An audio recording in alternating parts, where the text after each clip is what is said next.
ప్రకాశం జిల్లా త్రిపురాంతకం దేశంలోని ఏకాదశ శివక్షేత్రాలలో త్రిపురాంతక క్షేత్రానికి అత్యంత ప్రాముఖ్యత ఉంది. త్రిశూలాల తరం శ్రీశైలానికి తూర్పు ద్వారంగా ప్రసిద్ధిగాంచినది. ఈ క్షేత్రానికి కుమారగిరి అని పేరు కూడా ఉంది.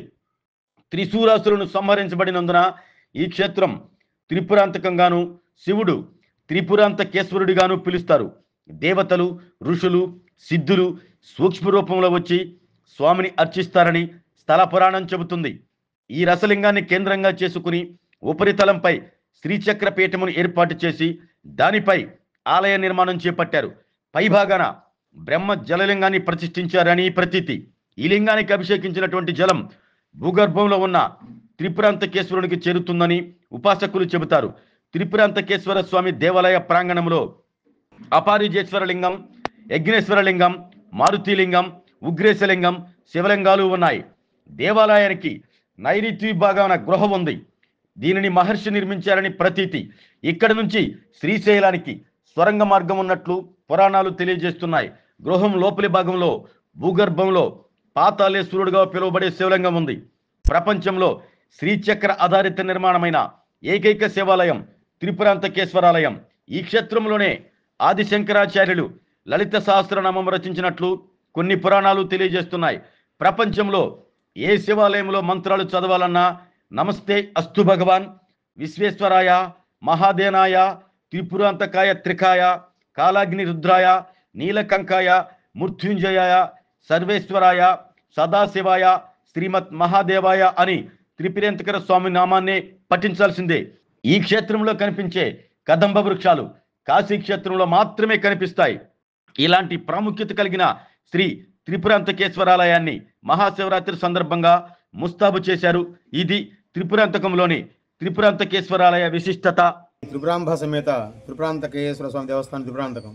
ఈ దేవాలయము త్రిపురాంత గ్రామానికి సుమారు 2 కిలోమీటర్ దూరంలో కుమారగిరిపై వెలిసినటువంటి మహాక్షేత్రమే త్రిపురాంతక మహాక్షేత్రము. త్రిపురాసురుని రక్షణ సంవరించాడు కాబట్టి త్రిపుర హంతకము, హంతం చేసిన స్వామి త్రిపుర హంతకుడుగా ఇక్కడ నామకరణాలు. అలాగే అమ్మవారికి త్రిపురాంబదేవికి అమ్మవారు ఉంటుంది, క్షేత్రం విరాజులుతూ ఉంటుంది. ప్రపంచంలో శ్రీచక్రం మీద ఉన్న ఏకైక శివాలయం త్రిపురాంతకం. ఈ దేవాలయము శ్రీచక్రాకారంగా ఉంటుందన్నమాట. సహజంగా దేవాలయాలు చతురస్రము, దీర్ఘచతురస్రంగా ఉంటాయి ఆలయాలు. కానీ ఈ దేవాలయం మాత్రమే కోణాకారంలో ఉంటుంది. దేవాలయం మొత్తం కూడా అంతేగా శ్రీచక్రాకారం ఎలా ఉంటుందో అలా ఉంటుంది మన క్షేత్రం అంతా కూడా. అలాగనే ప్రపంచంలో ఒకే ఒక సిద్ధిక్షేత్రమే త్రిపురాంతక మహాక్షేత్రము. ఎందుకంటే శివుడు, శక్తి రెండు కలిసిన క్షేత్రమే సిద్ధిక్షేత్రం అంటారు దీన్ని. ఎందుకనగా స్వామివారు ఉన్న మూలస్థానము శ్రీచక్రం మీద ఉంటుంది. మనకు కనపడేది మాత్రము శ్రీచక్రము, లోపల దర్శనం మాత్రం స్వామివారు ఉంటాడు క్షేత్రంలో. అటువంటి దివ్యక్షేత్రమే త్రిపురాంతక మహాక్షేత్రము. పంచమహాక్షేత్రాలు మొదలు త్రిపురాంతకము, శివర, తిరుమల. ఎందుకనగా త్రిపురాంతకము, శ్రీశైలము, మహానంది, అహోబిళము, తిరుమల ఈ పంచమహాక్షేత్రాలు. ఐశ్వర్యం కోరుకొని మానవుడు ఐశ్వర్యం కలగాలి కాబట్టి ఆ యొక్క త్రిపురాంతక మహాక్షేత్రంలో ఆయుష్ కోరుకుంటారు, తిరుమల వెళ్ళి ఐశ్వర్యం కోరుకుంటారు. అలా కాకుండా ఐశ్వర్యకారకుడు ఈశ్వరుడే కాబట్టి ప్రతి ఒక్క మానవుడు కూడా ఈ క్షేత్రానికి దర్శనం చేసుకొని శ్రీశైలం వెళ్తూ ఉంటారన్నమాట. ఎందుకనగా ఇది క్షేత్రము కుజదోషానికి ప్రాముఖ్యత. కుజదోషం ఉన్న వాళ్ళు ఈ క్షేత్రంలో ఖచ్చితంగా రాహుకేతు పూజ చేస్తుంటారు కాబట్టి ఎక్కువగా ఆ యొక్క పరిణామం ఈ క్షేత్రంలో త్వరగా ఫలిస్తుందని సిద్ధిక్షేత్రం కాబట్టి. దివారాత్రి పాప పరిహారార్థం గత రాత్రి వరకు చేసిన పాపకర్మ మొత్తం కూడా క్షేత్రంలో నక్షత్ర దర్శనం చేస్తే ఆ పాపాలు తొలగిపోతాయని. గండాలు, జలగండ, వాయుగండ, సర్పగండ, అగ్నిగండ, మౌనగండ, పంచగండ ఈ గండాలు తొలగిపోవడం కోసమే ఈ క్షేత్రంలో ప్రదక్షిణాల ప్రాముఖ్యత ఉంటుందన్నమాట. ఎందుకంటే లయకారుడు ఈశ్వరుడే కాబట్టి ఆ యొక్క సిద్ధిక్షేత్రం కాబట్టి ఎక్కువ ప్రాముఖ్యత ప్రదక్షిణాలకు ఇస్తారు క్షేత్రంలో. పంచమహాక్షేత్రాలు మొదటిది శ్రీశైల తూర్పు ద్వారం ఈ క్షేత్రము. త్రిపురాన్ని స్మరించాడు కాబట్టి త్రిపుర హంతకము, త్రిపుర హంతకుడు నామకరణాలు. కాలానుగుణంగా రాబోయే త్రిపుర హంతకుడు, త్రిపురాంతకేశ్వరుడు అంటుంటారు స్వామివారిని. అలాగనే శక్తి స్వరూపమైనటువంటి త్రిపురాంబదేవి వారు ఇక్కడ విశేషంగా ఉంటుందన్నమాట. స్కందమాతగా అంటే ఆ చిరునవ్వుతోటి మనం ఒక దేవతమూర్తి నిలబడిందా అన్నట్టుగా ఉంటుందన్నమాట. ఇప్పుడు దివ్యక్షేత్రం కాబట్టి ఈ శ్రీచక్రం మీద ఒక శివాలయం కాబట్టి ప్రపంచంలో మనం ఏ శివాలయానికి వెళ్ళినా ఈ స్వామి పేరు చెప్పాల్సిందే. అందుకే నమస్తే అస్తు విశ్వేశ్వరాయ, మహాదేవాయ, త్రయంబకాయ, త్రిపురాంతకాయ. ప్రతి ఒక్క శైవక్షేత్రంలో స్వామివారి పేరు జరుగుతూనే ఉంటుందన్నమాట. అటువంటి సిద్ధిక్షేత్రమే త్రిపురాంతక మహాక్షేత్రము. ప్రపంచంలో ఏకైక శివాలయం అన్నమాట ఇది. సహజంగా అన్ని దేవాలయాలకు తూర్పు ద్వారం ఉంటుంది. ఈ క్షేత్రానికి మాత్రమే నైరుతి ద్వారం ఉంటుందన్నమాట. రాక్షస ద్వారం ఉంటారు దాన్ని. అమృతం అభిషేకం చేయాలి. అమృతం సాధించలేం కాబట్టి తేనె అభిషేకం, తేనె తీర్థంగా ఇస్తారు క్షేత్రంలో. విశేషంగా ఉంటుందన్నమాట ఇది.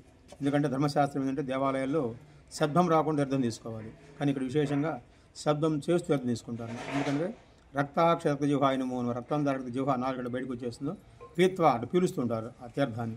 ఆ శబ్దం చేయడం వల్ల ఆ గణాలు దూరంగా వెళ్ళిపోతాయి. జీవితంలో ఒకసారి క్షేత్రం దర్శించండి, శివానుగ్రహం పొందండి.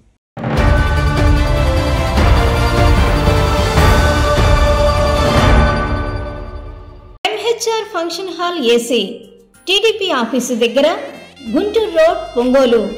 మీ ఇంటి వివాహాది వేడుకలు, నిశ్చయ తాంబూలాలు, రిసెప్షన్, బర్త్డే పార్టీలు, వ్రతాలు, బిజినెస్ కాన్ఫరెన్స్ మీటింగ్స్ మొదలైన అన్ని రకాల ఫంక్షన్స్ కు అత్యాధునిక వసతులు కలిగిన ఎంహెచ్ఆర్ ఫంక్షన్ హాల్ మీ ఇంటి కళ్యాణ వైభోగానికి మా అందమైన కళ్యాణ వేదికలో మీ ఆనందాన్ని రెట్టింపు చేసుకోండి. మా ప్రత్యేకతలు: సువిశాలమైన కళ్యాణ వేదిక, కిచెన్ మరియు డైనింగ్ హాల్, సువిశాలమైన పార్కింగ్ మరియు జనరేటర్ సౌకర్యం కలదు. బుకింగ్స్ కొరకు సంప్రదించండి. MHR function hall AC, TDP office దగ్గర, గుంటూరు రోడ్, ఒంగోలు. సెల్ 9440155768 81428 32186.